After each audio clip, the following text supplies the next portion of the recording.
हम लोग exercise NCERT के जो इलेक्ट्रिसिटी के एक्सरसाइज है उसको क्वेश्चन नंबर 12 तक कर चुके हैं।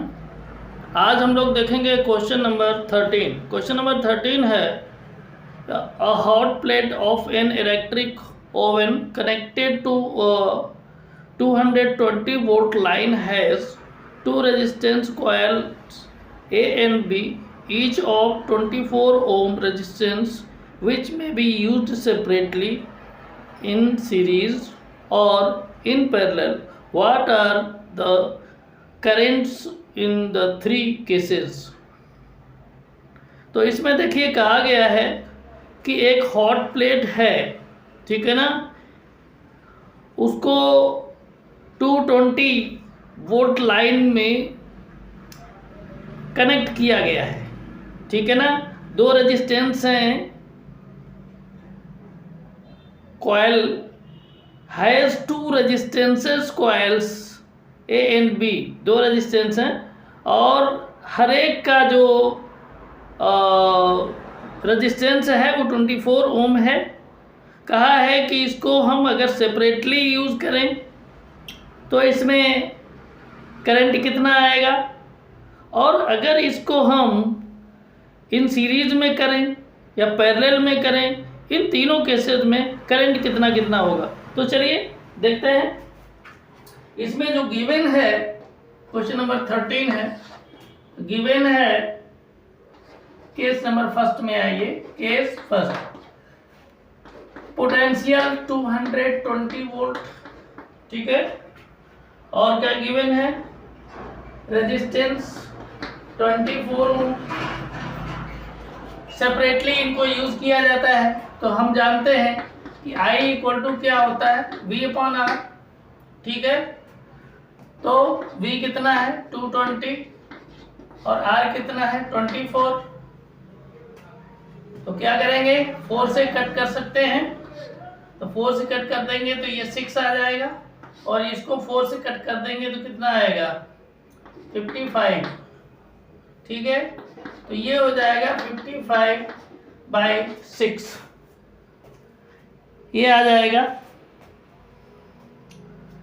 अब इसको अगर हम सॉल्व करेंगे तो क्या कितना आएगा, अगर इसको हम डिवाइड करते हैं तो डिवाइड करने पर कितना आ जाएगा 9.167 एम्पियर, ये आ जाएगा। क्लियर। अब देखें केस 2 में आइए। केस 2 की कंडीशन क्या है, अगर इनको हम कनेक्ट कर दें इसमें इन सीरीज में, लिख दें यहां when the two coils connected in series, ठीक है, आर कनेक्टेड इन सीरीज। अगर सीरीज में कनेक्ट कर देंगे तो क्या हो जाएगा, इसका रेजिस्टेंस, दो कॉइल हैं, हर एक कॉइल का रेजिस्टेंस कितना है 24 ओम। तो R equal to R1 plus R2 ऐसे हो जाएगा ना। तो दोनों का 24 है तो 24 प्लस 24 इक्वल टू 48 ओम आ जाएगा ना। और आपका जो वो है पोटेंशियल वो गिवन है 220 वोल्ट। तो यहाँ भी करंट के लिए क्या करेंगे, आगे इसको साफ कर देते हैं। तो करंट यहाँ भी उसी तरीके से निकलेगा, I इक्वल टू V/R। तो V कितना है यहाँ पर, वही 220, और R कितना है 48, ठीक है। अब इसको सॉल्व कर लीजिए। तो 4 से अगर इसको कट करेंगे 4 1 जा 4, 4 2 जा 8, और इसको करेंगे तो 55 आएगा। तो ये हो जाएगा 55/12। इसको अगर हम डिवाइड करेंगे तो डिवाइड करने पर हमारा आ जाएगा 4.58 एम्पियर। कितना आएगा 4.58 एम्पियर। क्लियर। इसी तरह से अगर हम इसको इन पैरेलल में कर लें, केस 3 क्या है, केस 3 है when the two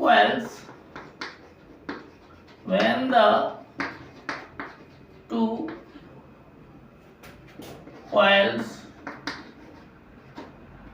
are connected in parallel, दोनों कॉइल को अगर हम पैरेलल में कनेक्ट कर दें तो क्या हो जाएगा? तो सबसे पहले रेजिस्टेंस को ही निकाल लीजिए, 1/R equal to 1/R1 plus 1/R2 हो जाएगा। क्लियर? अब वैल्यू रख दीजिए 1/24 प्लस 1/24, एलसीएम अगर ले लेंगे तो 24 आ जाएगा, तो यहाँ 1 + 1 हो जाएगा इक्वल टू 2/24। कैंसिल आउट करेंगे, 2 × 1 = 2 और ये 12 आ जाएगा। क्लियर? तो ये हो जाएगा 1/R इक्वल टू 1/12, यानी R इक्वल टू हो जाएगा 12 ओम। कितना हो जाएगा? 12 ओम। क्लियर?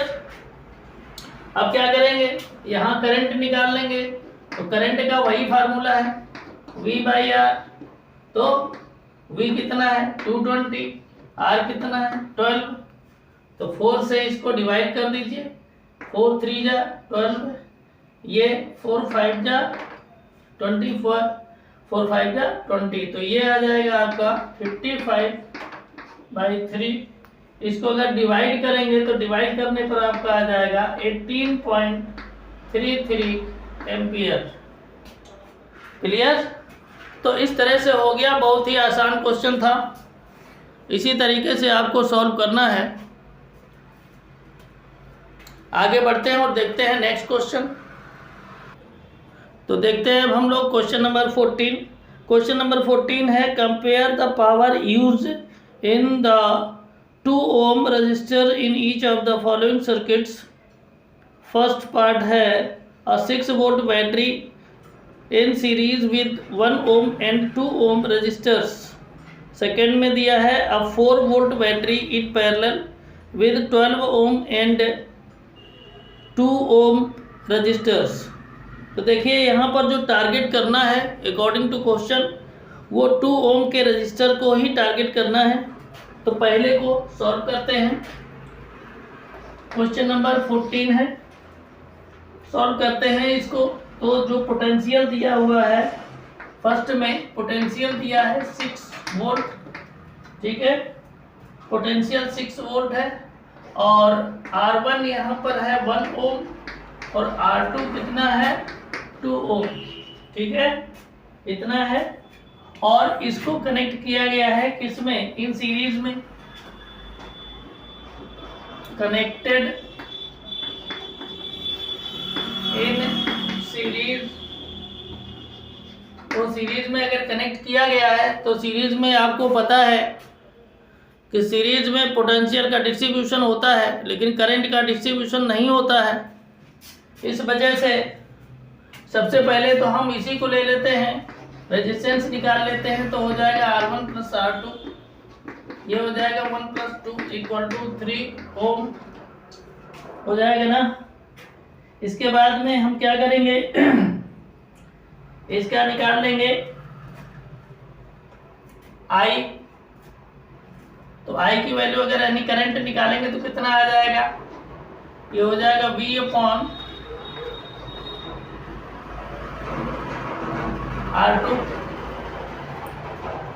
V/R2 होगा ना, इस वजह से होगा क्योंकि क्वेश्चन में जो दिया है वो 2 ओम को ही फोकस करना है।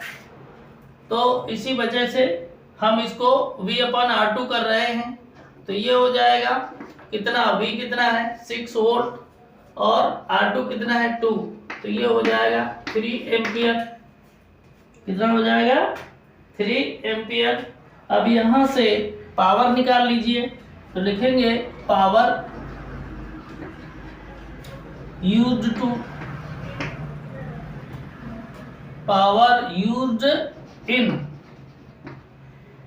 इन 2 ohm resistor equal to I² R हो जाएगा ना। आई की वैल्यू कितनी है, आई की वैल्यू कितनी है, देखिए यहां पर ये अगर हम देखें तो V/R2 पूरा सर्किट में यहां पर लेना है, ये V/R से करिए तो ये हो जाएगा 3, ये 2 एम्पियर आएगा। ठीक है, तो यहां पर हो जाएगा 2 का स्क्वायर इंटू R। R किसको लेंगे, R हम लेंगे सेकेंड वाले को, टारगेट उसी को कर रहे हैं, तो हो जाएगा 8 वॉट। कितना हो जाएगा, 8 वॉट। इसी तरह से अगर हम देखते हैं किसको, सेकेंड वाले को, सेकेंड पार्ट देखते हैं, तो सेकेंड पार्ट की कंडीशन क्या हो जाती है, ध्यान से देखें। सेकेंड पार्ट में इसमें पैरेलल में क्या किया गया है, पैरेलल में कनेक्ट किया गया है। तो पैरेलल में कनेक्ट करने का मतलब क्या हो जाएगा कि पैरेलल में डिस्ट्रीब्यूशन जो होता है वो करंट का होता है, पोटेंशियल का नहीं होता है। तो ऐसी कंडीशन में लेकिन हमें टारगेट जो करना है, तो टारगेट इसमें जो पोटेंशियल दिया है वो 4 वोल्ट दिया है। कितना है, 4 वोल्ट। ठीक है, और यहाँ पर जो रेजिस्टेंस दिया है R1 इक्वल टू 12 ओम और R2 इक्वल टू 2 ओम। ठीक है, 2 ओम।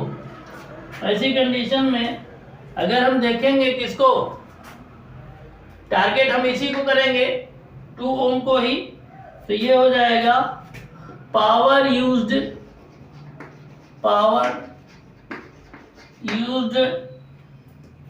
इन 2 ओम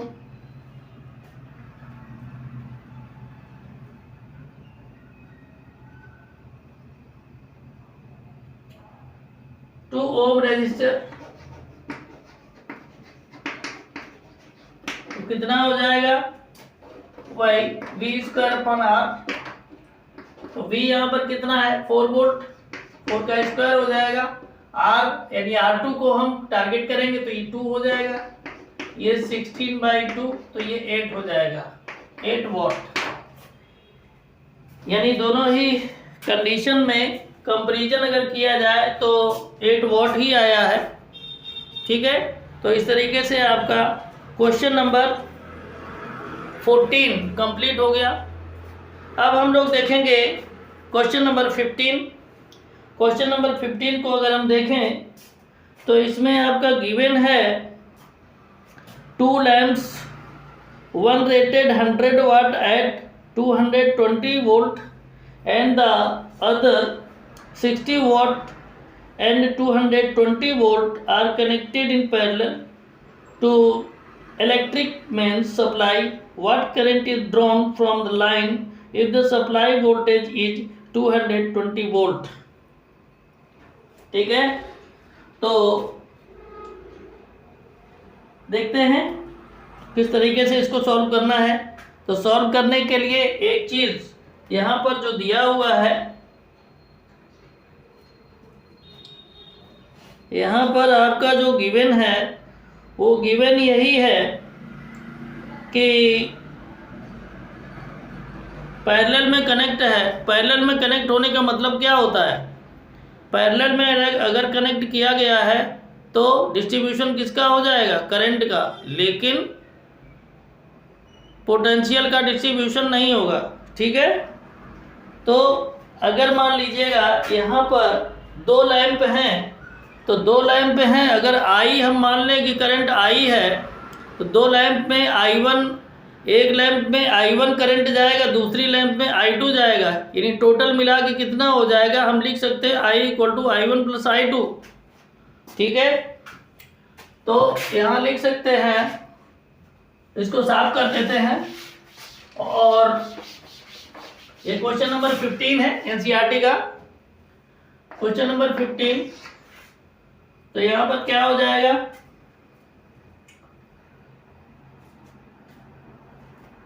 यहां लिखेंगे पावर ऑफ फर्स्ट लैंप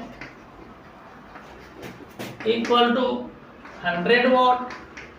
ठीक है, फिर लिखे power of second lamp equal to 60 watt. ठीक है, और पोटेंशियल कितना है, P की वैल्यू यानी पोटेंशियल है 220 वोल्ट। क्लियर। तो यहां से अगर हम निकालना चाहें, इसको कर ले P1 और इसको कर ले P2। ठीक है, तो क्या हो जाएगा, I equal to I1 plus I2 हो जाएगा। तो I1 इक्वल टू कितना हो जाएगा, ये हो जाएगा, क्योंकि पोटेंशियल तो डिस्ट्रीब्यूट होगा नहीं, तो इस वजह से इसको करें I1 equal to V upon क्या हो जाएगा, I1 equal to V upon, लेकिन पोटेंशियल आपका दिया इसमें हमारा होता क्या है, formula P equal to V I होता है ना, P equal to V I. तो P equal to V I के बेस पर अगर हम करेंगे तो ये क्या हो जाएगा,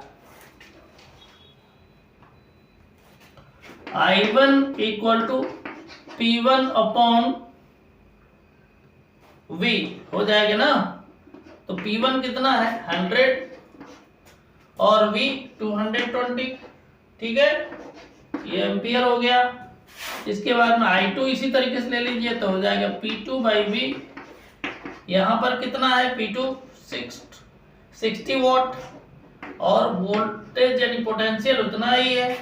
अब क्या करेंगे हम यहाँ पर, अब ऐड कर देंगे, I इक्वल टू क्या हो जाएगा I1 plus I2।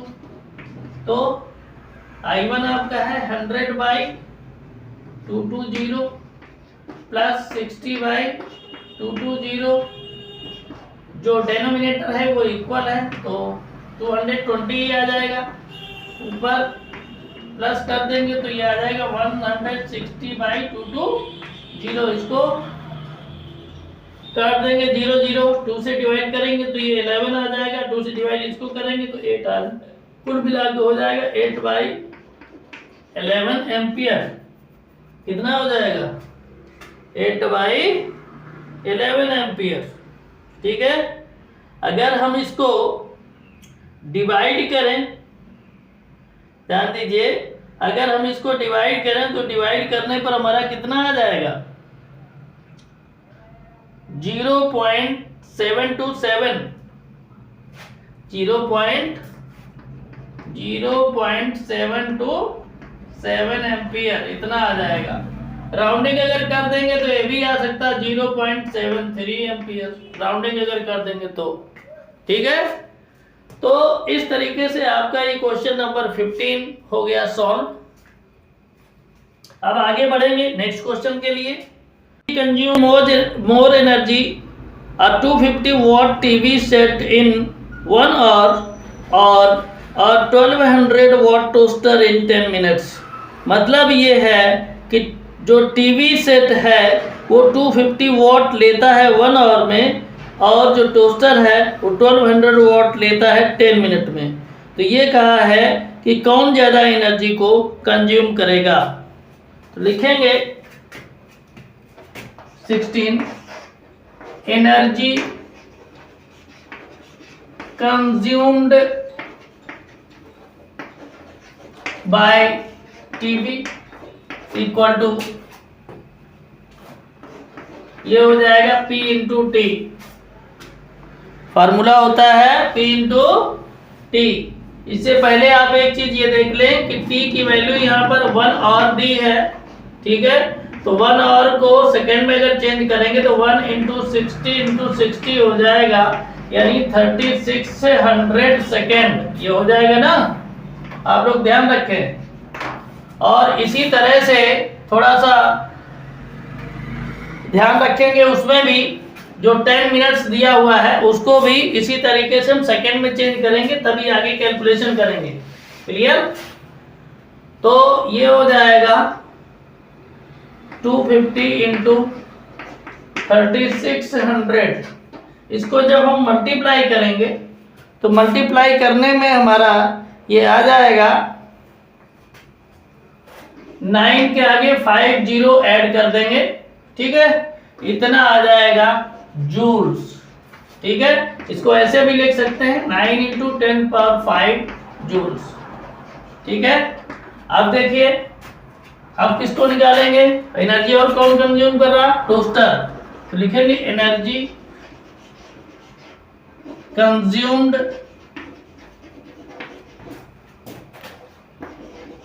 Bye toaster equal to, यही हो जाएगा P इंटू टी। पावर उसमें कितनी है 1200 और T कितना है 10 मिनट। ध्यान दीजिए T इक्वल टू 10 मिनट है। इसको अगर सेकंड में चेंज करेंगे तो क्या करेंगे, 60 से मल्टीप्लाई कर देंगे तो ये 600 आ जाएगा। ठीक है ना, सेकंड। ये आप लोग अलग रफ साइड में रफ करेंगे, उसमें लाइन ड्रॉ करके एक कॉलम डाल करके और इसको दिखाएंगे, यहां पर नहीं दिखाएंगे, याद रखिएगा। ऐसे साइड में पेज में ऐसे कॉलम करके उस साइड में कर लेंगे तो ये आ जाएगा 600। ठीक, अब इसको जब मल्टीप्लाई करेंगे तो ये आएगा 7 टू 4 टाइम 0। ठीक है, इतना आ जाएगा, क्या आएगा, जूल्स। क्लियर? अब इसको अगर लिखना चाहे स्टैंडर्ड फॉर्म में तो आ जाएगा 7.2 इंटू 10⁵ जूल्स। अब आप यहाँ पर देखें क्या कंडीशन है, ये 10⁵ है, यहाँ भी 10⁵ है, लेकिन यहाँ डिफरेंस है। देखिए 9 है और ये 7.2 है। इसका मतलब क्या है, टीवी सेट जो है वो ज्यादा एनर्जी को कंज्यूम करता है।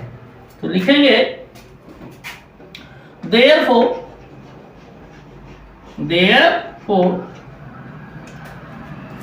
टीवी सेट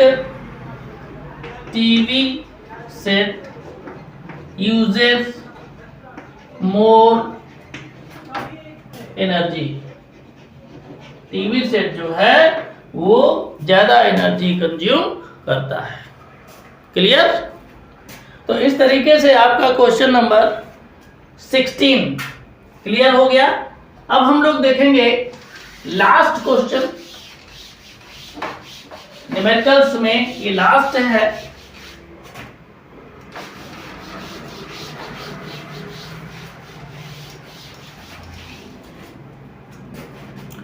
यानी क्वेश्चन नंबर 17। क्वेश्चन नंबर 17 जो है बड़ा इंटरेस्टिंग है। क्वेश्चन नंबर 17 है an electric heater of resistance 8 ohm draws 15 ampere from the service mains 2 hours। Calculate the rate at which heat is developed in the heater. देखें क्या क्या given है। 17 number question है। रेजिस्टेंस दे रखा है 8 ओम और I यानी करंट दे रखा है 15 एम्पियर और टाइम दे रखा है 2 hours। यहां पर आपकी जानकारी के लिए हम बता दें, ये टाइम आपको केवल बेवकूफ बनाने के लिए दिया गया है। क्वेश्चन के जो कैलकुलेशन होगा उसमें कोई भी रोल इसका नहीं है। क्यों? क्योंकि जो इसमें कहा है कि रेट ऑफ हीट है, ये जो हीटर में डेवलप होगी वो पावर के इक्वल होगी। याद रखिएगा, इसमें जो heat rate of heat produce होगी, डेवलप होगी, वो पावर के इक्वल होगी। यानी इसमें जो फार्मूला लगेगा वो पावर का ही लगेगा। कौन सा? P = I²R, ये फार्मूला लग जाएगा। ठीक है, तो I आपका दिया है 15 होल स्क्वायर इंटू R दिया 8, क्या हो जाएगा, 15 का 15 मल्टीप्लाई हो जाएगा, 2 to 5 हो जाएगा इंटू 8। ठीक है, अब जब इसको मल्टीप्लाई हम करेंगे तो मल्टीप्लाई करने पर आ जाएगा 1800। ठीक है, और इसका जो होगा क्या कहते हैं उसको, यूनिट, वो होगा जूल पर सेकेंड। क्या होगा? जूल पर सेकेंड। इस तरह से ये आपके जो न्यूमेरिकल्स थे इलेक्ट्रिसिटी के एक्सरसाइज में एनसीईआरटी में वो फिनिश हो गए। अगर आपको ये वीडियो अच्छा लगा हो तो लाइक करें, चैनल पर नए हैं तो सब्सक्राइब करें, बेल आइकन को अवश्य दबाएं और ऑल को भी प्रेस करें ताकि वीडियो जब भी हम डालें तुरंत आपके पास पहुंचे। तो आज के लिए इतना ही, फिर मिलेंगे नए क्वेश्चन के साथ, नए टॉपिक के साथ। तब तक के लिए स्वस्थ रहें, मस्त रहें और इसी तरह से पढ़ते रहें खुशी से। जय हिंद, जय भारत।